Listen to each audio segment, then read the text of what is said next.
I'm really excited to do this. It's practically my first experience in doing a virtual tour, definitely here next to where I live. Such a unique and interesting place, as you'll soon see, and it's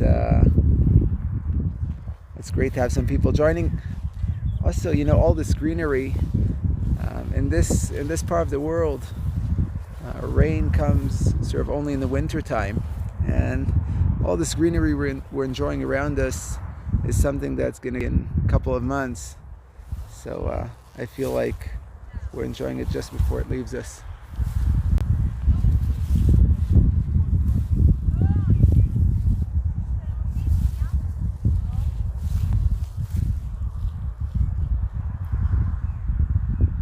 Nice blossoms.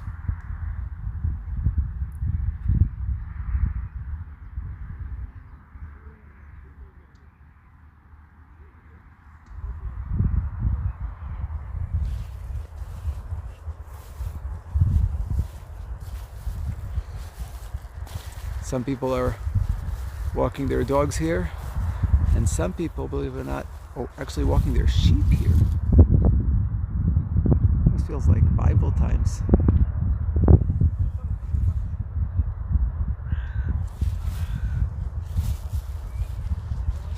Let's see if we can get a bit closer to the shepherd and the sheep without scaring them away.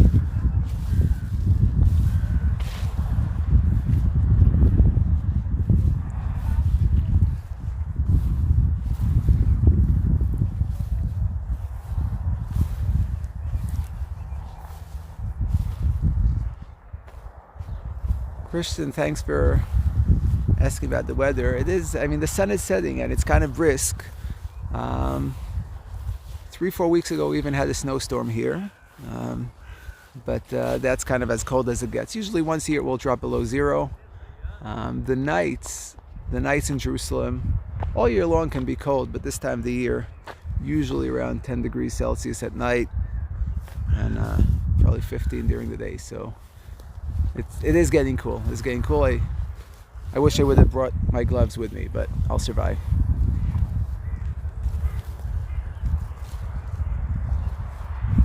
I can use some of this sheep's fur.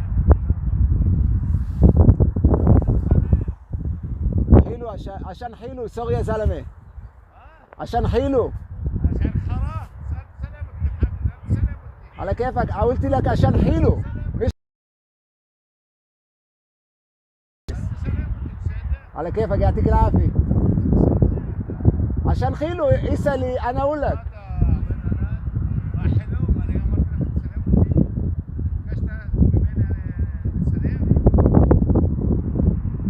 يعطيك العافيه.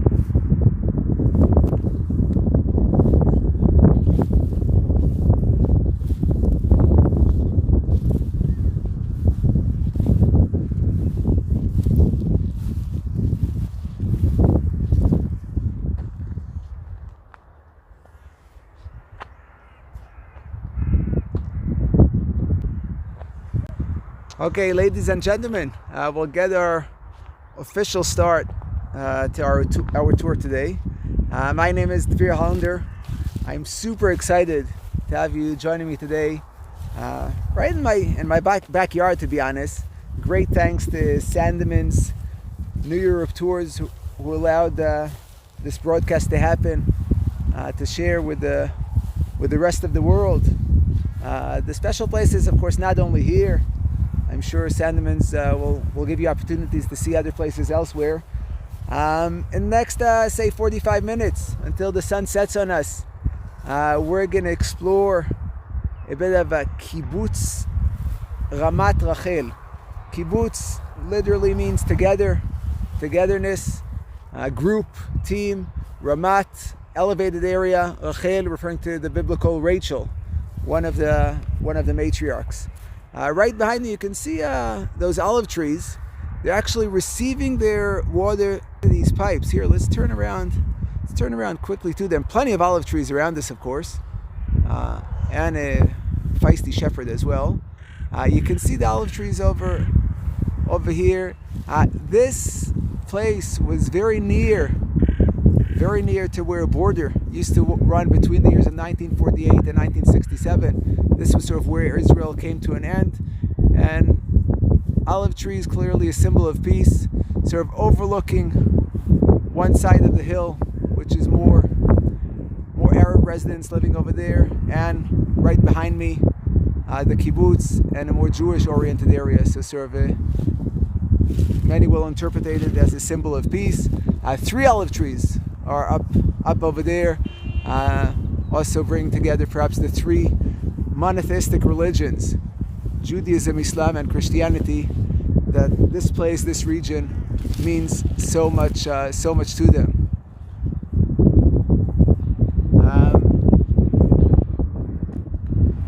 Hi Leonard hi Len and Ellen from New Jersey. Thanks for joining. Sorry, they're old friends of my mother and father. In any case, I want to take you, we're sort of facing eastwards. At the moment, the sun is setting behind me. There's some great views just over where this young lady is standing. I want to take us towards there. Yes, as one of our viewers is reminding me, happy Passover from Jerusalem to those celebrating. Actually, today I even went over to the old city, and at least in the Catholic world and the Protestant world, also it's Palm Sunday today. Here's one of my friends over here holding a nice branch. What did you pick in your hand? Can we see the flower you picked? Look at these beautiful flowers. Yeah. Let's see the beautiful flowers you've got here. Yeah. Wow, good taste. I'm Rafif. This is Rafif. Yeah. We just met 5 minutes ago. And this is her brother, Siraj. Siraj. I'm Siraj. He's Siraj and you're Rafif. Yeah. My name is Dvir. Yeah. Good luck. Bye. How old are you, Rafif? Adish Omrik. You're 6 years old. She's 6 years old, but one hand is held, so 12. Running.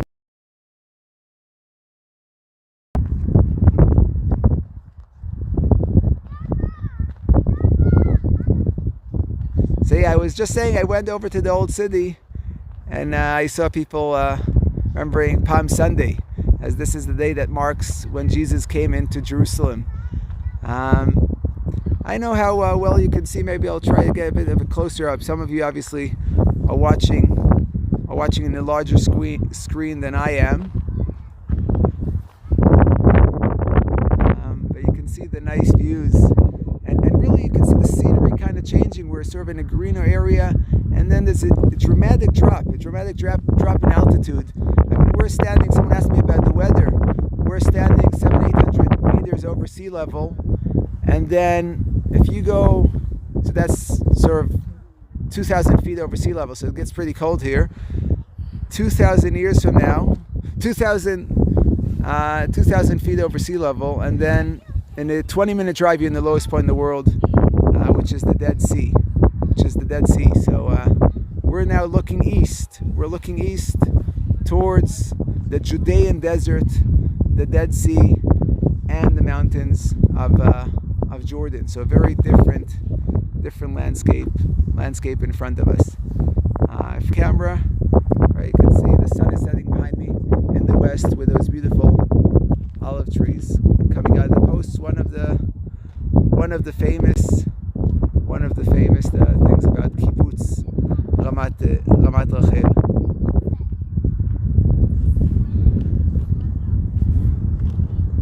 We're going to head towards the kibbutz. I have to tell you, I mean, it's a very bizarre experience, and a good one too, to do the tour in such a way. You know, as a tour guide, I always try to reflect on the people joining me.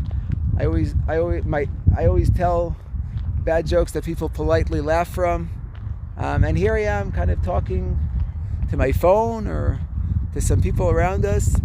So any thoughts you've got during the tour, please share. Thanks to Chris back in the office. I'm getting some of your messages, so that's really great. Yeah, I know it seems like I planted those kids I just met, and you know it was so perfect, right? Because I was just talking about these olive trees as a symbol of peace, and here I am, an Israeli Jew coming from the kibbutz. These were Arab kids coming from the village we just saw, and we had a nice little connection over there. So we probably did not bring peace to the Middle East, but it was a nice start for our virtual tour, which I would like to mention. I should have done this before, obviously, free of charge. It's such a great opportunity to be able to share different parts of the world with you, thanks to the technology out there. If at the end of the tour you feel leaving a donation, gratuity, to show your appreciation for what we did together. So once again, thanks to the back office. You're more than welcome to do so. We're gonna head towards the kibbutz, and while we do that,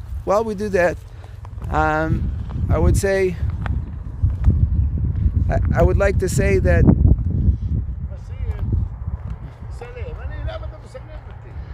וואלה, אפילו לא ראיתי את זה. אפשר רק לשים? כן. Okay, the gentleman is allowing us to shoot a sheep. Thank you so much. He specifically asks us not to shoot him, rather his sheep. A man is proud of his sheep. How many sheep do you own? כמה כבשים יש לך? 18 sheep. And this is where they graze. לפה הם באות כל יום, או שאתה מסתובב בסביבה? לא, כל יום. Wow. Really cool. Great treat. Thank you so much, sir. Have a good day. Bye-bye.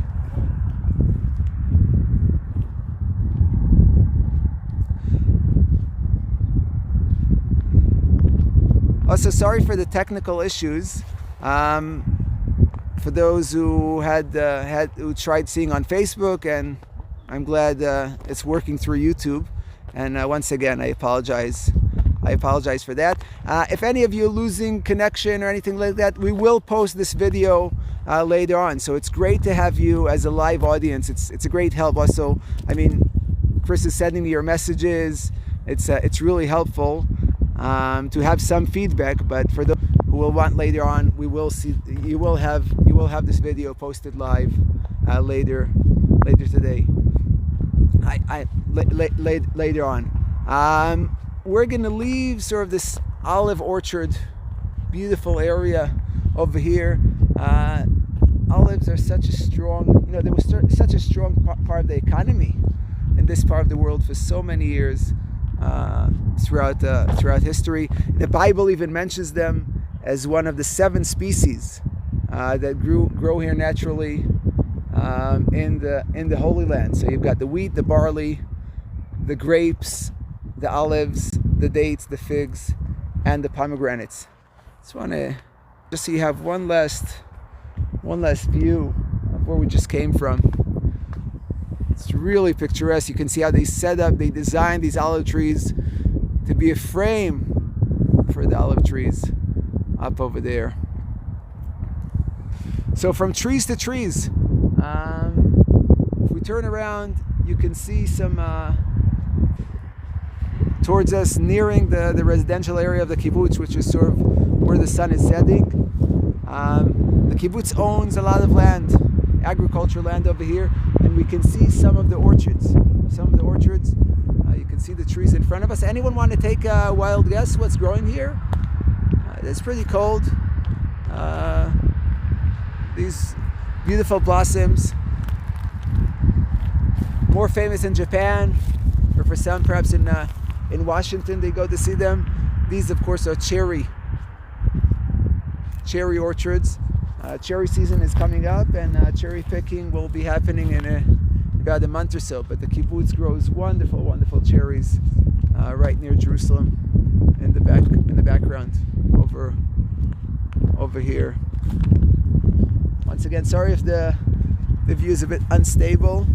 We will post this video in higher quality later on. So as we're walking, I want to give some background on the history of the kibbutz life. The kibbutz we're going to visit. Hello, Pat from Argentina. Wow, it's wonderful to have people from all over the world. The first kibbutz was founded 1910. Right? You think of what was going on in ex-Soviet Union back then. Right? There was revolution. People were influenced with Karl Marx, etc. And some Jews, sort of adapted these socialist ideas and thought to themselves, why not set up this utopian environment of where everyone will be sharing everything in the Holy Land. Sort of in a sense of it will solve two problems for them, right? Because they're in parts of Europe where they're identified as the Jews. At the same time, they're sort of not as traditional, and they have these very socialist, revolutionary ideas, perhaps, than their ancestors had. And they thought to themselves, okay, we'll set up this utopian socialist way of life,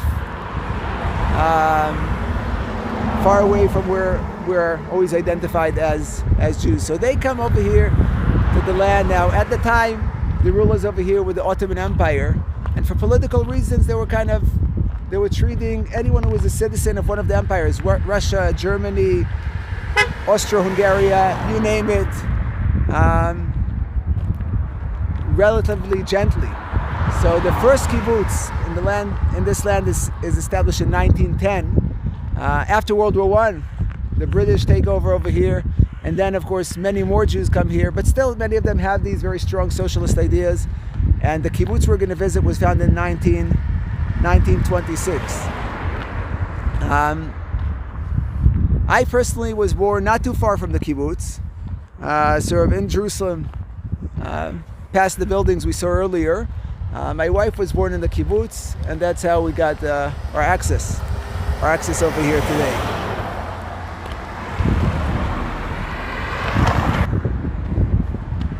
By the way, you asked about the weather earlier, and you can hear some of the wind coming through. Hopefully, not disturbing the sound too much. Let's cross over towards the cherries over here. See if we get some nice cherry blossoms as we're walking. I promise no more sheep today, or who knows? We'll see.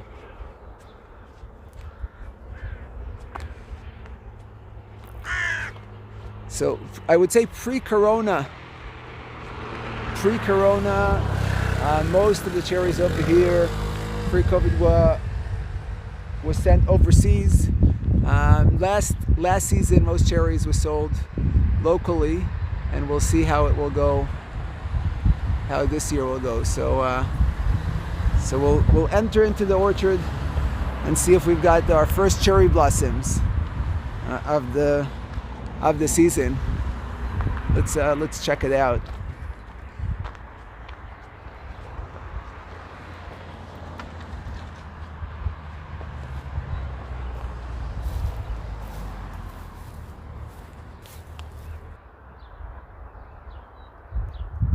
All right, so it's just cold enough over here that will allow the cherries to grow.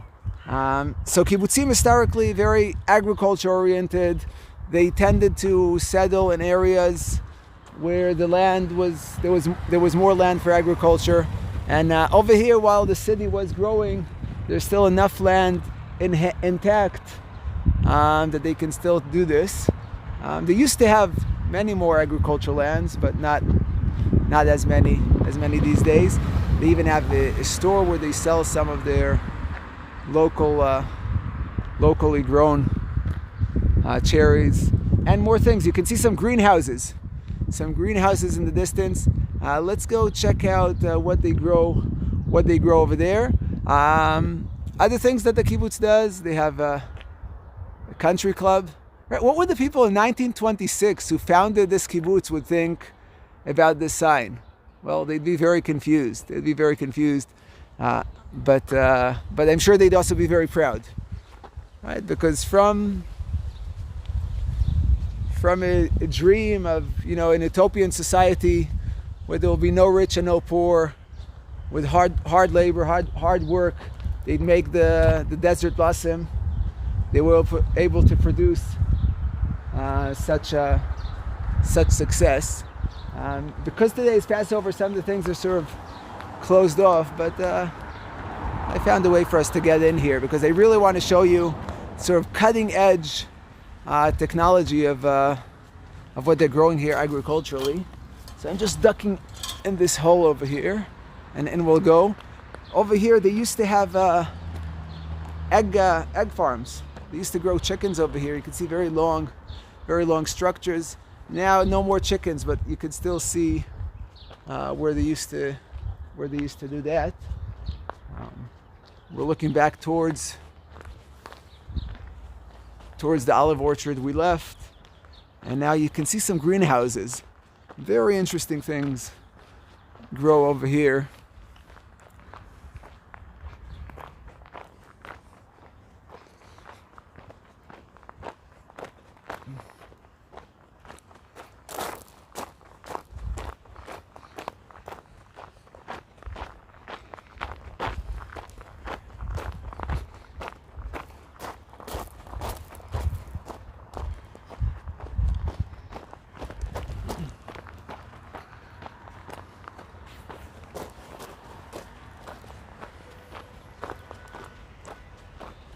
Okay, so this is what I'm going to show you now is sort of a newer agriculture project that the kibbutz took upon itself. It's been quite a success. So as you can see, some more greenhouses are being built around us. But let's see what they grow here. It's pretty interesting.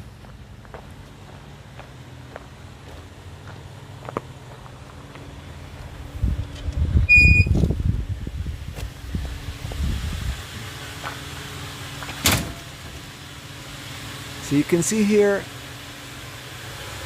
practically a sea of lettuces. Sea of lettuces just keeps on going on and on.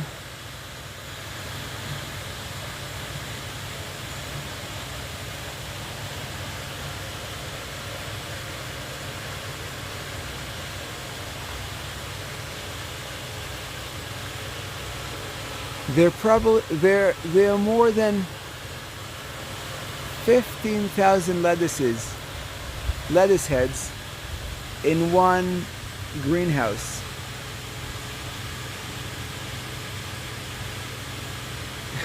Yeah, we don't eat that many lettuces. Good question. Do we eat all the lettuces? No, these are sold. These are sold, and the kibbutz has a shop over here. It's closed today. And they sell not only lettuces but other things that are grown here, and also other farmers bring their fresh produce over here as well. What's great about these lettuces, very environmentally friendly, right? You can see there's constant water flow in here, and then the water flows down the drain over here. And then it gets recycled and back towards the lettuces. So it's a great eco-friendly way of growing vegetables. And yeah, it's a huge success. Also, they find that, this is a Dutch system, but over here apparently the climate is really right. It's quite unusual that it gets too cold or too hot for these lettuces. So it's a big success, and all right. So right now, if you multiply the number of of greenhouses over here, a number of lettuces.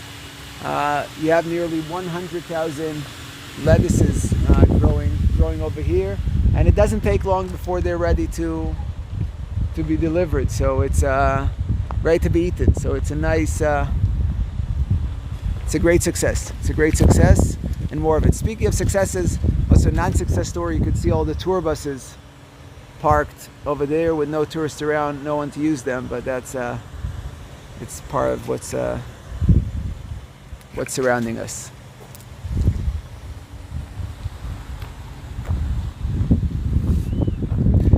I see the sun is setting. I'm really eager to get you to the more residential part of the kibbutz, so you get a feel of the daily life over here. But I'm glad we also got to take a look over here. And maybe next time we'll come. It's not holiday time. It's not during the holiday. You'll also be able to see the shop.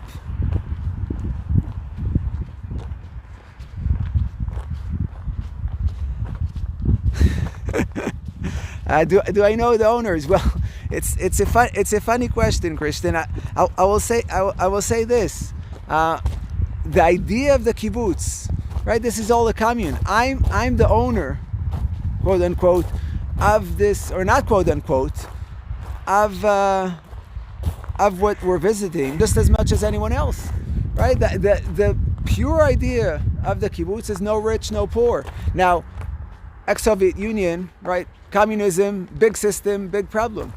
Kibbutz, small system, small problems, right? So they were able to operate in this sort of sharing way for a longer time. I would say probably in the 70s and the 80s and the 90s, for many people in the Western world who appreciated the idea of socialism as opposed to hardcore capitalism that became to be was becoming to be more and more successful in North America and in parts of Europe. So many would come here from Scandinavia, from Germany, from North America, from England to volunteer on the kibbutzim to see a socialist system that worked, as opposed to perhaps ex-Soviet Union. On the other hand, as someone once told me, go to a meeting in a board meeting of a big building in Manhattan with hundreds of residents. There's some heated conversations. There are heated discussions, heated arguments. Now imagine everyone in the building were to share his salary. Now imagine the discussion, right? It's much more intense. So yes, am I the owner? The answer is yes. Everyone else living on the kibbutz, and there are about 200 other, owners on the kibbutz. We all share the ownership over here. Once again, the gate open. We'll enter over here.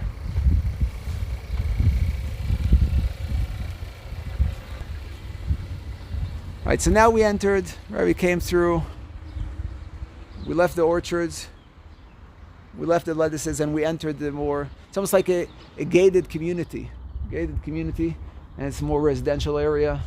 Also here, some people just in their backyard will grow some cherries, and you can see the cherries starting to blossom as well.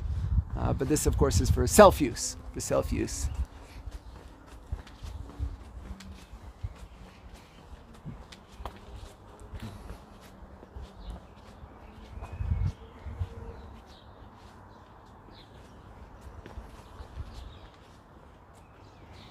Here I actually know everyone, so I won't be as nice,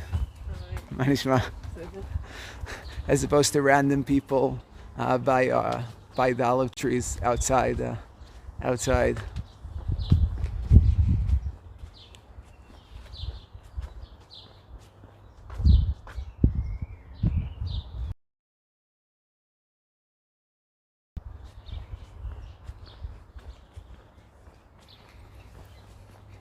I haven't walked this path for a while, but I see a tree over here that has a fruit you don't really see very much outside of Israel. These are called loquats. They're sort of a hybrid of of an apricot and maybe most of them are still green, but in Hebrew they're called shesik. Shesik,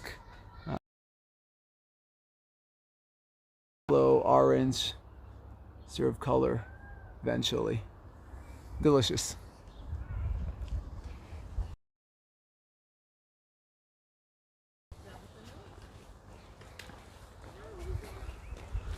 I hope the visuals are all right.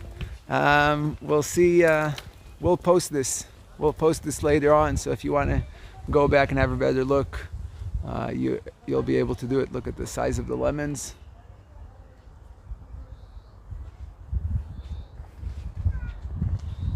Very peaceful. I'm sure you're getting the sense, very peaceful. And especially think of COVID time. So many people locked down. You're home in your houses. To have this greenery around you, we're so lucky to be able to have this sort of sense of freedom, rather than being locked in apartments.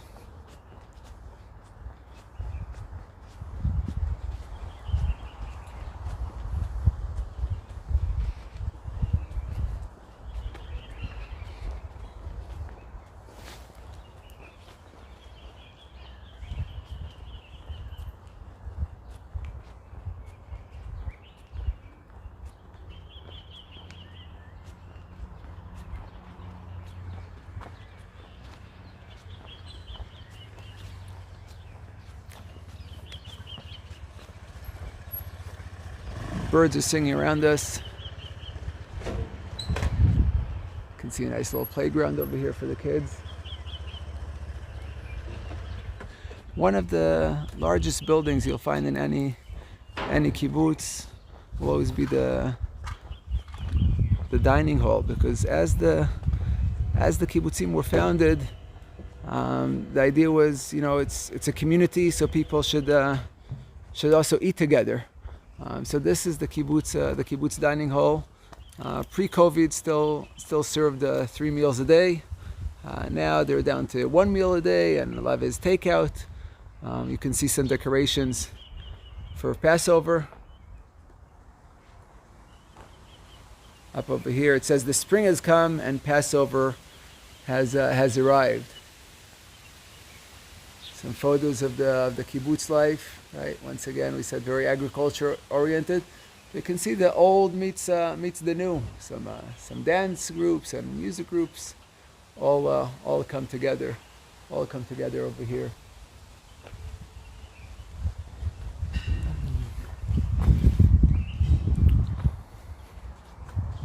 One of the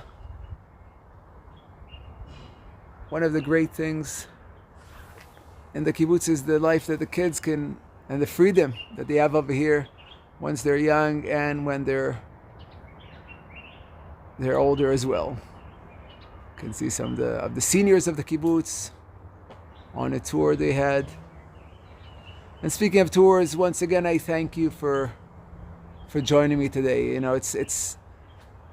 I miss going around with actual people, but thanks to technology, maybe I can take around even more people. Who knows? And it's great to have you out here. You can see people from the kibbutz making in this photo a liqueur from the cherries that they grow over here.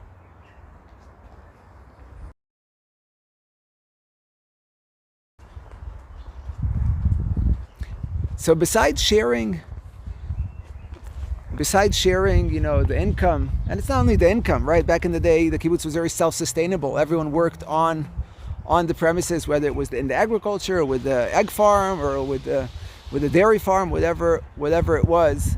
Probably the most radical and famous idea in a kibbutz was that even the children should grow up together.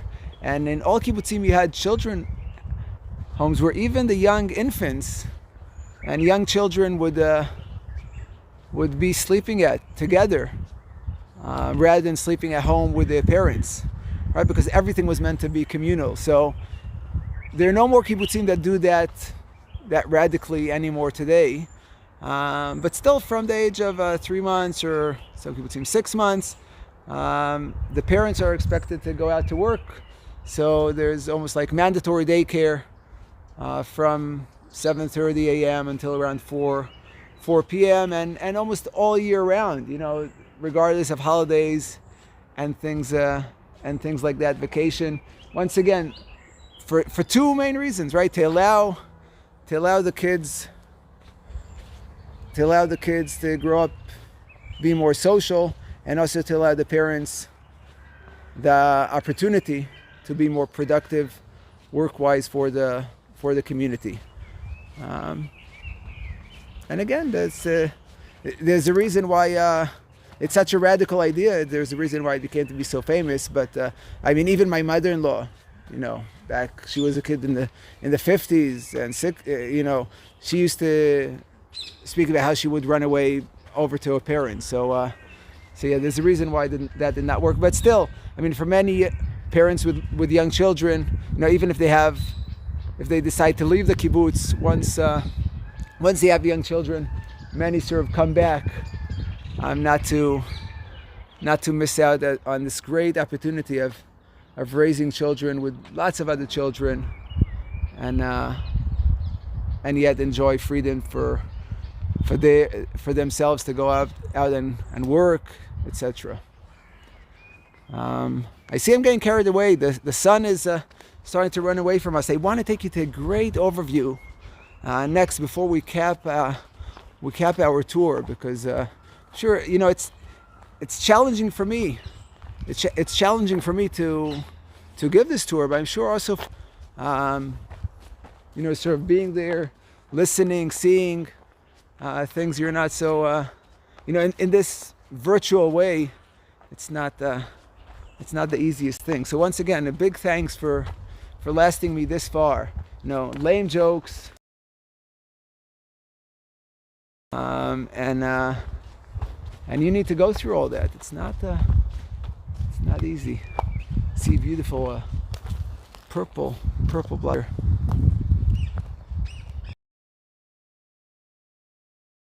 Walk.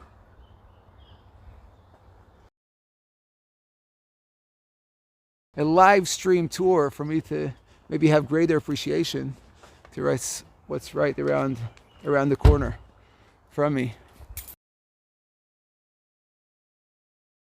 My name. Come to Mauch.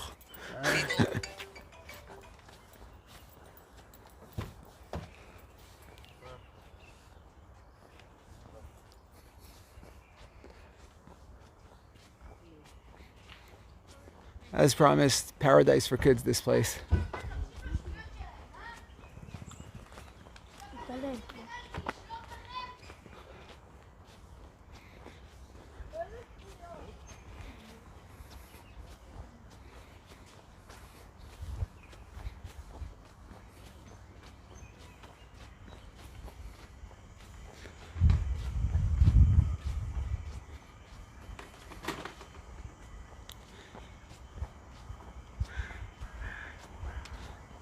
Bar, thanks for asking. So the term Bet Yeladim, right? That was the children's house, and that's where all the children used to sleep together and grow up together.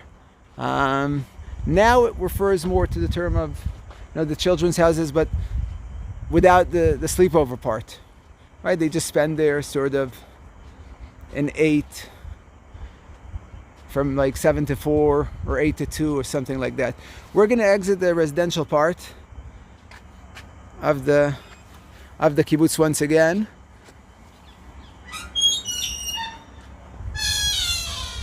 We can see the colors are changing in front of us. Hopefully we'll get ourselves a nice sunset to cap our time together. This is the parking lot for the country club. Great country club. They have like 3 swimming pools. One of them is a toddler swimming pool. And you can see surrounded by lots of greenery. Lots of greenery over here. Again, still green. Come in a couple of months, it's all most of the green turns yellow. So I'm glad you were able. That's already Bethlehem. The name of the kibbutz, Ramat Rachel, Ramat elevated area, Rachel.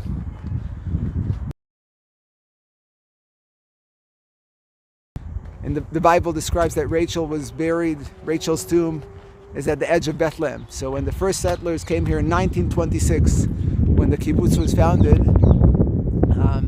that sort of echoed in their minds as they looked at the views and saw Rachel's tomb in the distance. So they referred to this as the hill overlooking Rachel's tomb. And by the way, you really get the sense of the dramatic topography, right? You see the hills that people associate. We're on a hill, and different rulers throughout the history were actually in it. It says in archaeological excavation, but different rulers from dating back nearly 3,000 years ago established fortresses up over here and sort of taxed the people down on the road beneath us. That will soon, cutting the land from Hebron to Bethlehem to Jerusalem and all the way up. It's a great place to grow up. Agreed.